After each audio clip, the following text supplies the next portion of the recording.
Alhamdulillah, salatu wassalam ala rasulillah wa ala alihi wa sahbihi ajma'in. Assalamu alaikum, everybody. Hope everyone's Thanksgiving break went okay. Did everyone enjoy their break? Y'all feel rejuvenated? I know sometimes, like, no? I feel a lot of people saying enjoy their break, but they don't feel rejuvenated. There's like a point where, like, sometimes, like, a break is not really a break. You actually feel more tired after it's over. You guys ever feel that before? Yeah. I think this finals week is like this week, so Yeah. that break is just to set us up. Yeah. No, I feel, Set up, bro. I feel that. There's also, I also think that between Thanksgiving and winter break is a very weird time. It's like a time of like 2.5 to 3 weeks where it's just like you're in limbo a little bit. You're like ready for like the long break, but then you also know you have finals coming up, which is also strange for people. So, alhamdulillah, that's good. Everyone get together with their family over this break. Yeah, everyone, does anyone do like a traditional like Thanksgiving meal with your family? No? Okay, hold on. Sorry. But anyone do a non-American dinner on Thanksgiving? You guys do like Desi food or like Arab food ever or like African food? Anyone? Yeah. Apparently, like a lot of Muslims hate turkey. I didn't realize this. A lot of Muslims don't like the taste of turkey. They don't know how to cook turkey. That's true. I think it's just That really is- hard to get it right. Yeah, that is a big possibility that they don't know how to make it. But they always say that like, oh, it tastes gamey and like, you know, like, huh? Yeah, gamey is good. Gamey is good. There we go. Yeah. Yeah, Yeah, I think they just alhamdulillah. don't like it when it's dry. I feel like everyone just likes chicken just because it's juicy. Yeah, Yeah, exactly. but turkey is juicy too. If you smoke it, it's on points. Yeah. Those are, You just need to have a low heat for a long period of time. yeah. Alhamdulillah though, that's good. So we're starting off again this month. We actually have a short month here at Roots anyway. Everyone kind of usually knows that towards the end of the month of December, we take a little bit of a hiatus from the Roots programming due to just winter break and people traveling and obviously Umrah happening in the winter time and stuff like that. So we have soul food for the next couple of weeks, and then inshallah we'll be taking a break once y'all officially go on break from school and stuff like that. So we'll enjoy obviously the sessions until we are through with this year's programming. So we are now on Hadith number 10, up on your screen. Everyone should be able to see it. Can everyone see it? It's a little too weird, a little far away. Samir, can you just kind of tilt this a little bit to like the side so the girls can see as well? So this hadith that we are on today, it's really interesting because it is actually a hadith about the one of the definitions of a Muslim, right? So whenever the Prophet sallallahu alaihi wasallam, you know, or in the Quran, you read in a verse in the Quran like the word mu'min, right, the word believer, what usually comes after it is a part of what makes a believer who they are, right? And this hadith is no different. This hadith, when you read it and you see the word mu'min in it, or of the word believer in it, you know that what is to follow is going to be a very important description of what makes a believer who they are.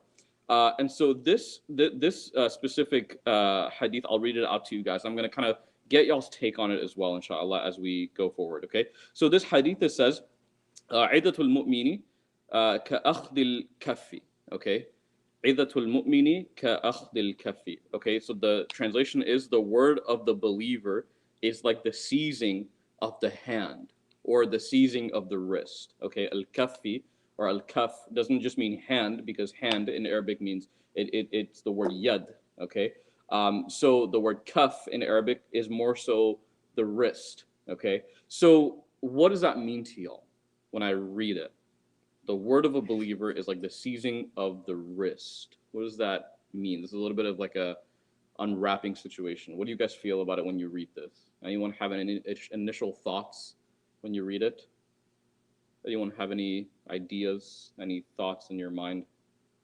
Go ahead, free space. Go for it.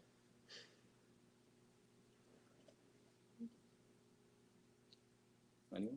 Yes? Holding something close, like keeping something tight. Okay. Holding something close or keeping something tight, okay? Like the seizing of a hand, right? Just grabbing a person's wrist or a hand. You have to hold on to it tightly. Okay, very good, very good. Anyone else? Anyone else? The word of a Muslim, what does that mean? Anyone have an idea? The word of a Muslim, what does that mean? Is it like when they say like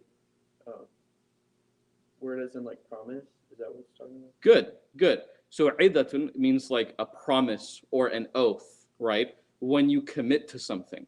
When you commit to something, that is the word of a Muslim, right?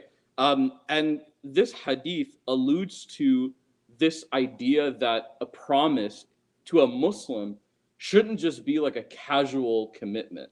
You know what I'm saying? Like, it shouldn't just be like, oh yeah, I'll be there on Friday night. And if I'm not there, then sorry, I guess I'm just not there. It's not that simple for a Muslim. It's different, right? And this is something that, you know, contemporary social life kind of takes like a little bit of like a comedic take on, where like people like overcommit and under deliver and stuff like that. But in the realm of Islam, it's actually a pretty serious concept, right? Because this word idatun means promise or oath or word. That it's not just this casual statement. When you tell somebody you're going to do something, it's not just like this casual laid back thing. It's actually something very serious. And one of the things that we talk about in Islam very seriously, and this is actually, Allah mentions this in the Quran. He actually says, and I'll read this verse out to you guys, Ya ayyuhalladhina amanu lima taquluna ma la taf'alun. Why do you say that which you do not do? He says that to people in the Quran, Allah Ta'ala, He does. Ya ayyuhalladhina amanu. He says it to the believers. And this is where it gets interesting, because Allah's not addressing everybody. He doesn't say Ya ayyuhan nas. He says Ya ayyuhalladhina amanu. O you who believe, why do you say things that you do not do, right? And so for a believer, the standard of excellence is always going to be higher than the average person. And I want everyone to kind of internalize that a little bit, that you are not just like everybody else that walks around in the city of Dallas, right? You're not just like everybody else that walks around in the country of the USA. You're not just like everybody else that walks around in the world even. You have this honor, this izzah, this dignity of being a Muslim, right? And to be quite honest with you, sometimes privilege and honor get a little bit lost in translation when you have it, right? A person who, mashallah, has wealth, sometimes they don't realize how wealthy they are, right? When a person has certain privileges in their life, they have no idea how good they have it in their life versus other people. And the same way actually goes with Muslim people. How many of you, have you guys ever had a moment of like realizing that like you're happy to be a Muslim? Anyone have ever have that in their life before? It's usually a time where like something bad happens, or like you see something that kind of like just takes you aback a little bit, and you realize you're like, oh man, I'm Muslim, thank God, right? But with that gratitude comes a lot of responsibility, right? Like, we can't just reap the blessings of being a Muslim and not realize that there are some kind of responsibilities that come along with, right? Like, I can't just call myself a Muslim and just be like, yeah, I don't have to pray. I can't just call myself a Muslim and say I don't have to do X, Y, and Z. If I'm going to reap the rewards of being a Muslim, I have to make sure that I put in the work to be a Muslim as well. And one of the things that the Prophet ﷺ, he teaches us specifically in this hadith is that you got to walk the walk. You know, it's not just about prayer. It's not just about fasting. It's not just about zakat or sadaqah or hajj or umrah.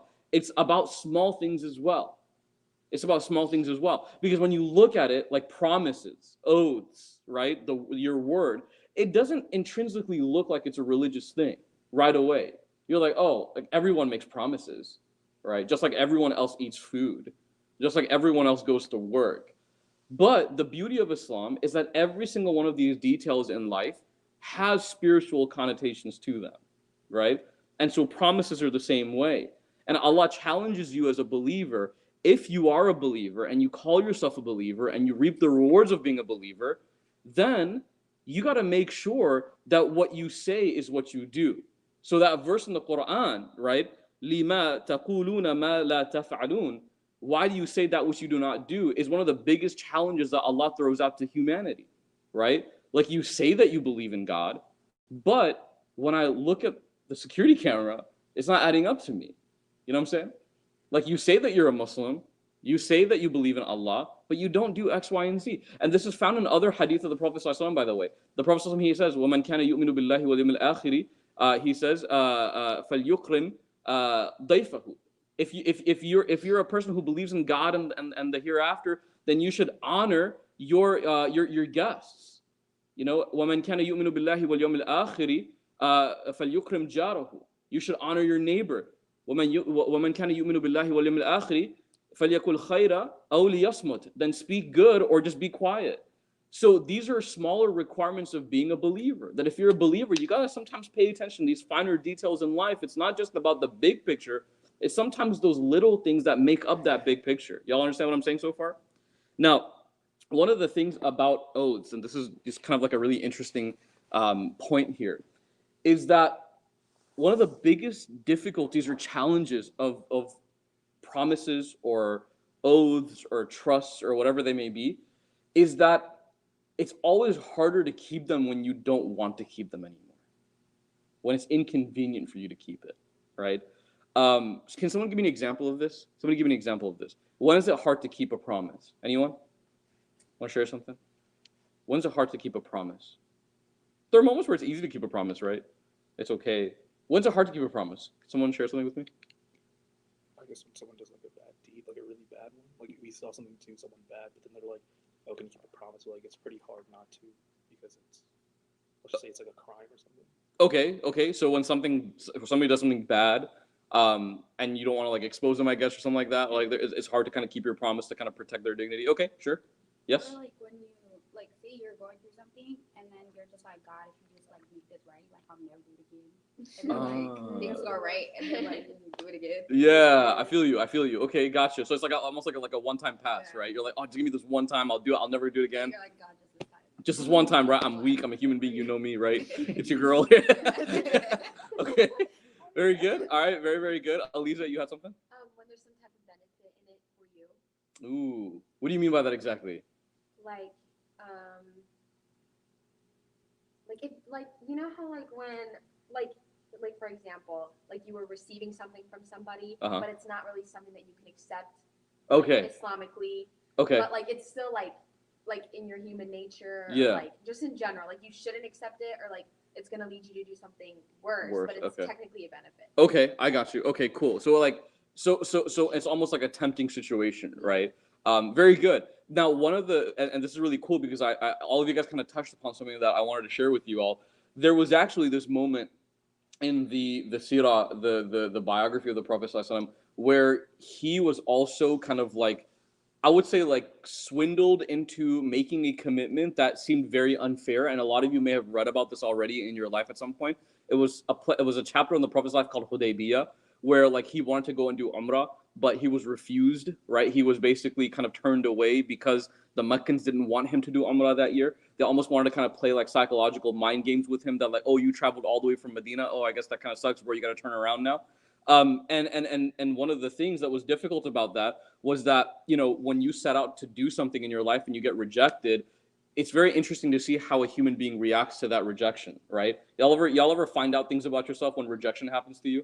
Like, how do you handle it? How do you react to it? Because, dude, life is great when everything goes your way, right? Like, whenever you get those great, you know, test exam results back that you want, everything's happy and, you know, everything's cool. You know, when your friends are cool with you and everyone's like, you know, like holding hands and swinging and dancing, like it's great. But what happens when that argument takes place?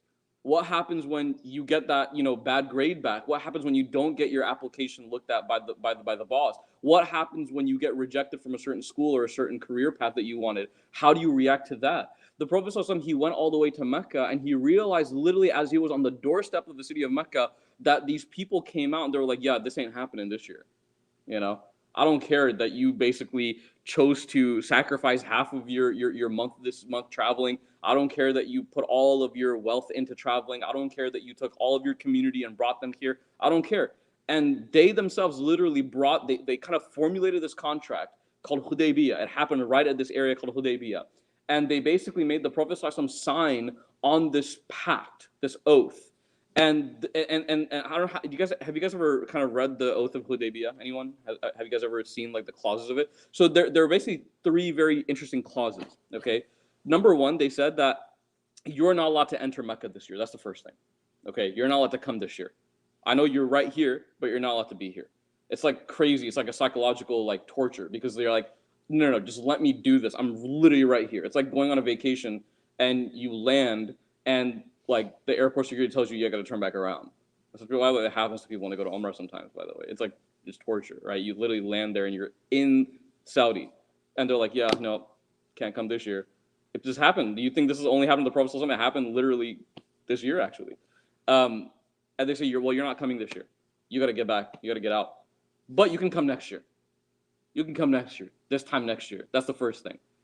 The second thing they said was, hey, if anybody from Medina comes to Mecca, Like meaning like if a Muslim comes from Medina to Mecca, we get to keep them.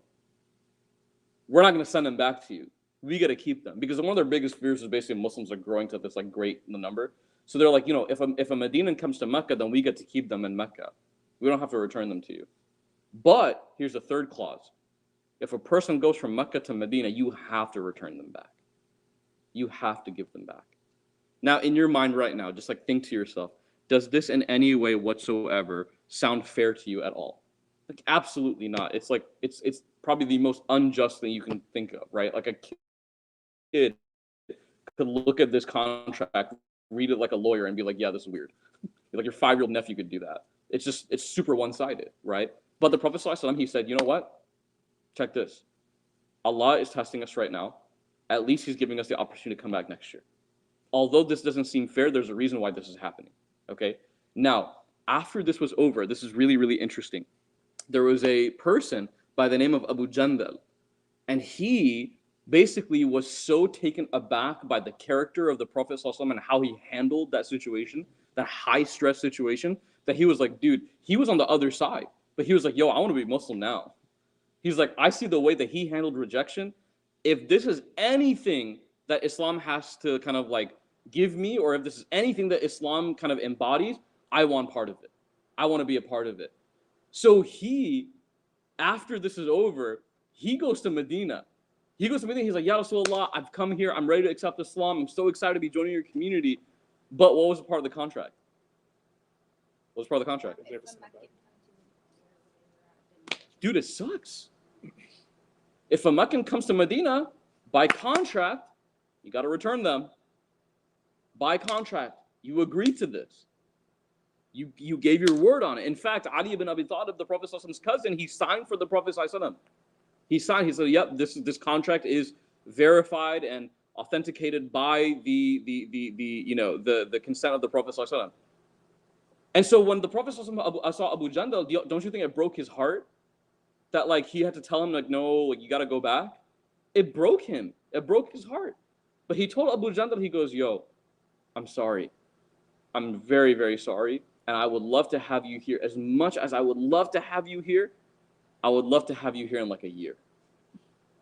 Because we just signed a contract that says, if you come here from Mecca, I gotta send you back over there. And even if it's a contract that I don't like, even if something that is inconvenient for me, I have to honor that contract. And you know what's really incredible? You'll find out later, inshallah, when you study kind of stuff like that, you'll realize that the Hudaybiyah contract was eventually broken by the Meccans, not by the Prophet ﷺ. That's how much he honored like oaths and promises. He was like, this is low-key, like serious stuff.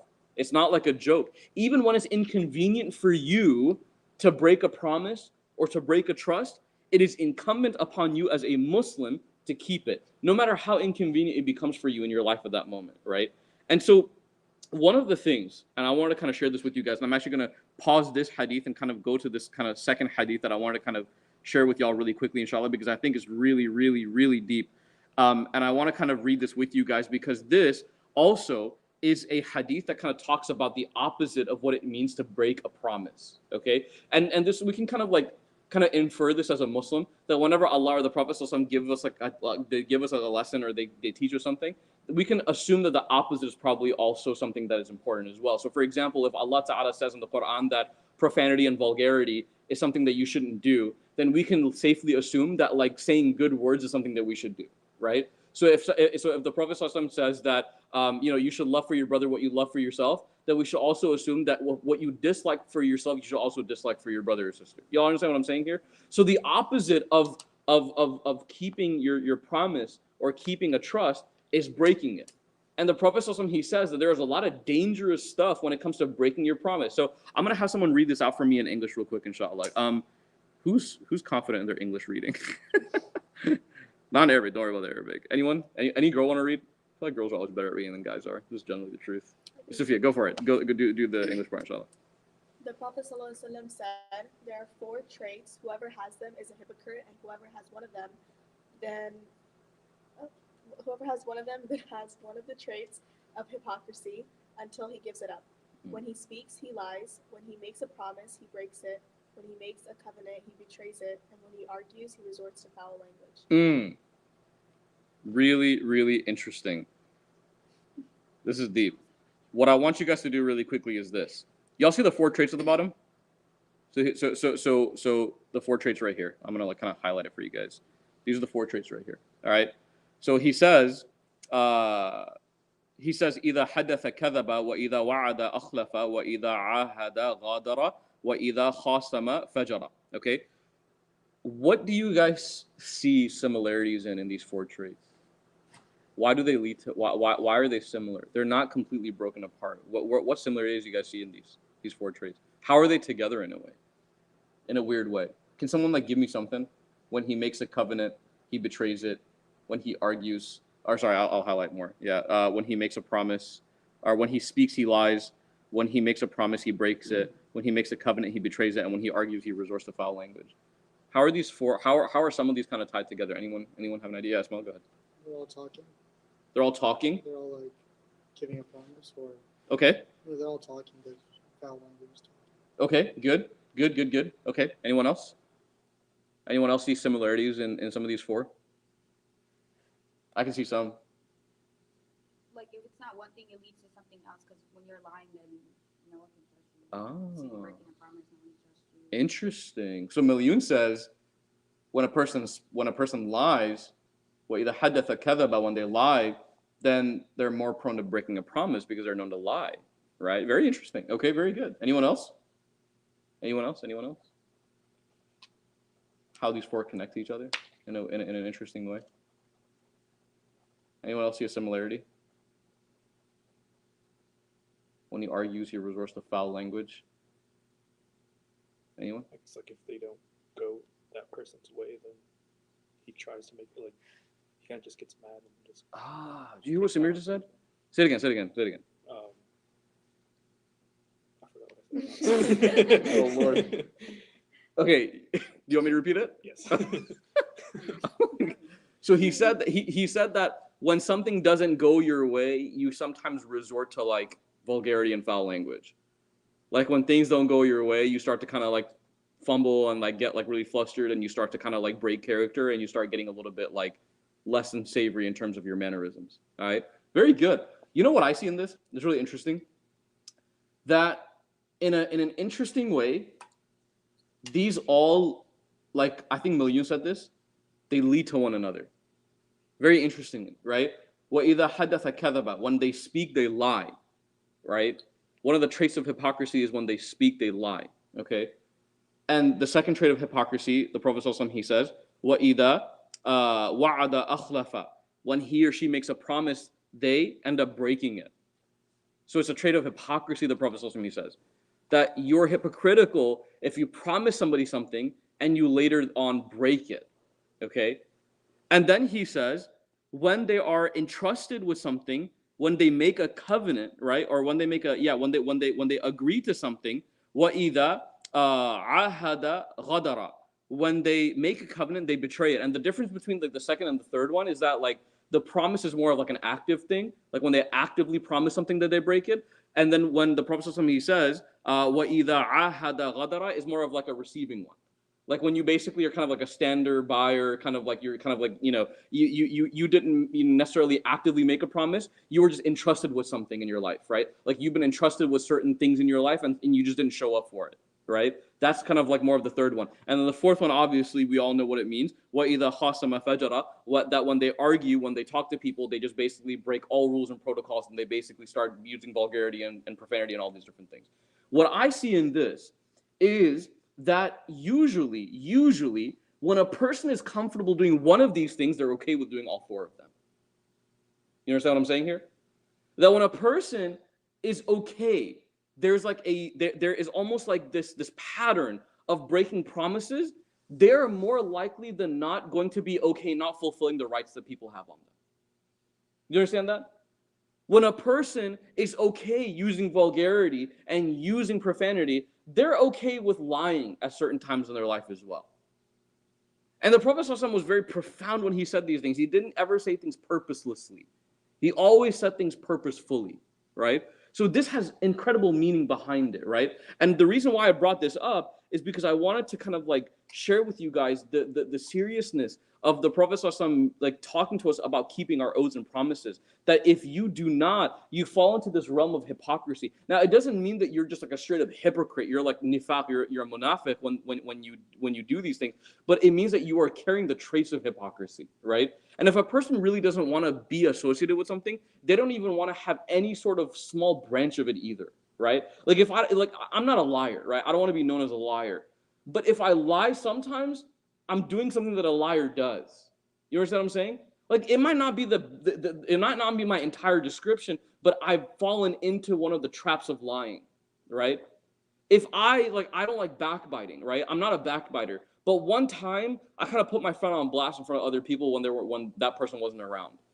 Now, I'm not a backbiter by nature, it's not my identity, but now I've fallen victim into doing something that involves backbiting. You understand what I'm saying here? So like you're almost involving yourself in something you don't want to be involved with, all right? And so the final part of this hadith is very beautiful, and I want to kind of, and this is where I want to get a little bit of a group discussion going. The final part of this hadith, the Prophet ﷺ, he mentions, he says, كَأَخْذِ الْكَفِّ, okay? كَأَخْذِ الْكَفِّ, which means it's like holding a person's hand or wrist, okay?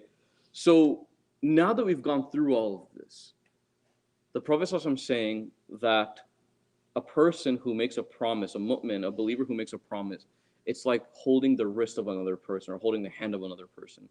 What does this last part mean to you guys now? Yes, Elisa, go for it. It keeps you in check. Oof. Good. You have something else? No. Oh, it keeps you in check. Yeah. It keeps you in check. You're like, Keeps you good. in That's check. it. It keeps you in check. Nothing else to say. Okay, good. Very good. Anyone else? When someone's holding someone else's wrist, what does that remind you of? Handcuffs. Good.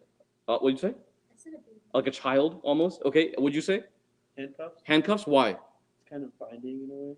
Oof, man. Very good. One of the commentators of this hadith said exactly, what's your name again, bro? Rayan. Exactly what Rayan just said. It's that when you promise something to somebody, it's as though you've made like this physical bond. Y'all watch Harry Potter? The unbreakable vow, right? Like you've made this like physical bond with a person, right? You've almost like handcuffed yourself spiritually. You've tied yourself to this person. And you cannot unshackle yourself from this person until you fulfilled your oath. Until you fulfilled your oath now. You can't just be like, yeah, I'm done. Because you know why? And this is something really crazy. Yeah, I'll take this in right here. Even if you have broken away from that shackle, that handcuff is still weighing down the person that you left. Y'all feel me? That you've kind of like parted ways. You've said like, oh yeah, I broke the promise and it's all you now. I'm going to leave you to it. That person's still weighed down by what you left them with. And that's something that a believer is just not okay doing for someone. You understand what I'm saying? And so one of the kind of pieces of tangible advice that I'll share with you guys, and we'll open this up for Q&A, and this is where I want Ustad Fatima to also answer questions, and I'll take a back seat. She's looking at me like I'm the most detestable person ever, but it's okay, inshallah, she'll get over it. But one of the most tangible pieces of advice I can give you guys right here, and this is something that I honestly, wallahi, I actually struggle with this a lot in my life growing up, and I still kind of like, this is like a character trait that I have trouble with still to this day. Overcommitting and under-delivering. That's like a really big thing, right? How many of y'all have had like moments in life where like friends ask you like if you can do X, Y, and Z, and you're like, yeah, I'm definitely down to do it, and then the time comes and you're like, life, right? Like it's crazy. And it may have started as like a once in a while type of thing where like, like this person doesn't really ever do that to me, or like they usually follow through. But once we start kind of like going through this kind of vicious cycle of overcommitting and under-delivering, it becomes very habitual for us. Like the Prophet ﷺ, he said, that one just leads to another. That when you start promising things that you cannot fulfill, you're going to be okay lying more.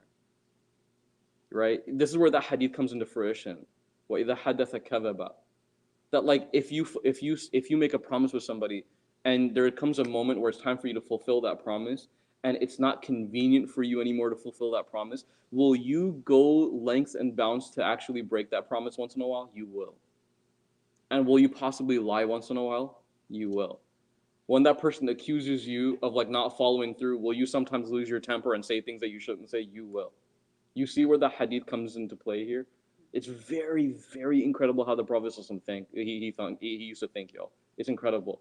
And so one of the things I would say to you guys is, and I know this is, and this comes from like a brotherly, point of view, that like it hurts sometimes to tell people no. How many of y'all have a hard time telling people no sometimes? You're like, someone asks you, they're like, hey, can you please do this? I would really appreciate it. We love you so much. We would love you to be there. And you're like, oh, you love me? I guess, right? Like, it's like those emotions start kind of like playing, because when someone tells you they really want you there, or like they would really benefit from you being somewhere, you're like, oh man, this person really likes me a lot and they really benefit from, and I really want to be there for them. But at that moment, you got to be honest with yourself, because telling that person no, the pain that you're going through telling that person no is still less painful than you promising and not showing up the day of. Y'all feel me? Like I know it hurts. Like when a friend asks you, like, hey, can I count on you? You're like, yes, but no, right? Like, not that night, right? And I know it sucks. It really does, because you want to be there for them every night, right? You want to be there for them as much as you possibly can. And it hurts you to not be there for them sometimes. But the pain of like receiving a text at like 6:30 p.m. when you're supposed to be somewhere at 7, after you said all week that you'd be there, that's the worst pain ever.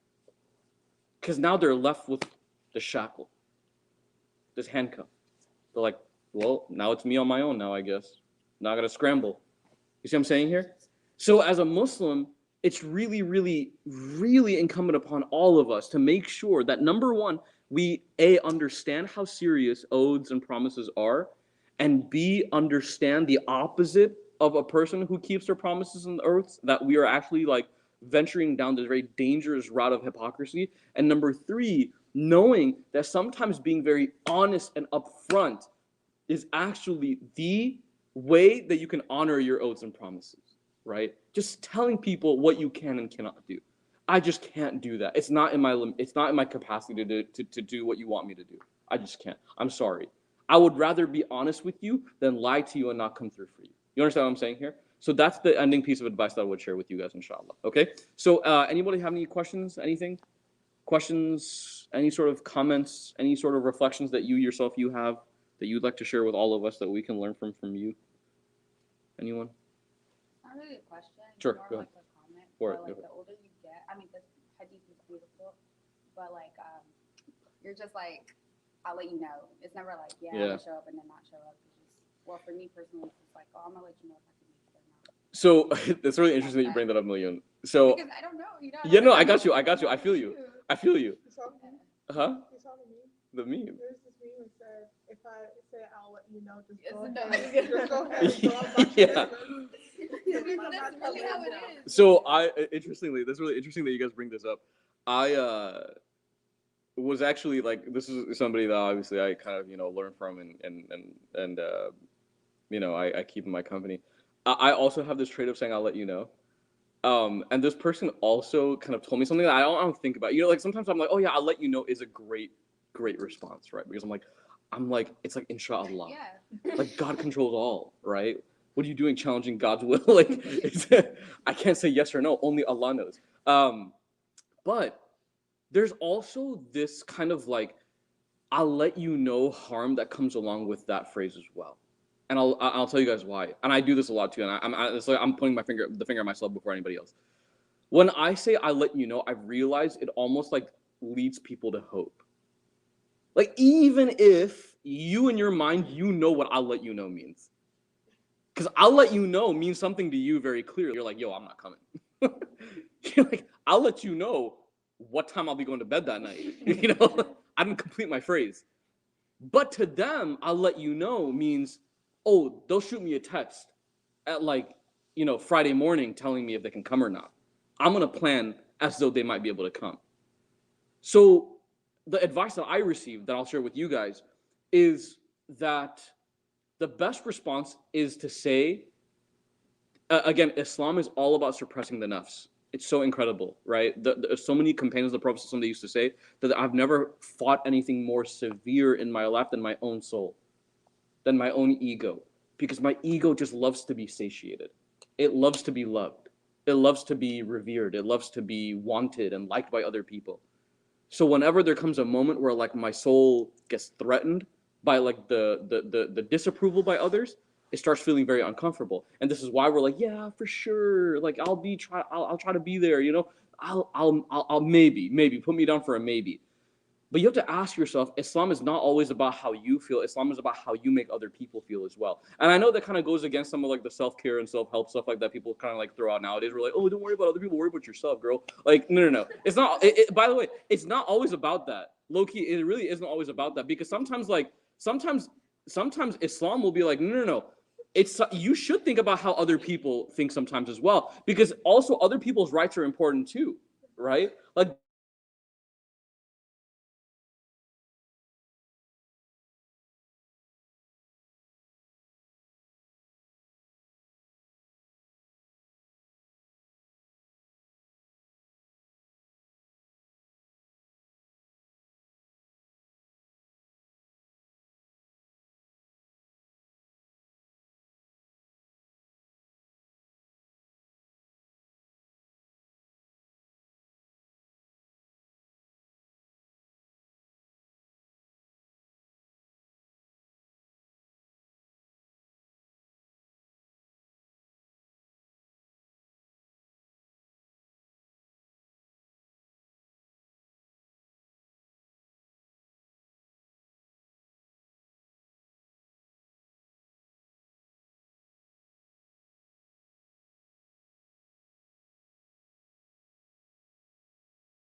actually have a college halaqah, or a college bonfire halaqah on December 11th. So it's a Saturday. Not this Saturday. Next Saturday, we have a college bonfire, inshallah. So December 11th, I believe 6 p.m. Kind of don't. Is it gonna be here? It'll be here, yeah, inshallah.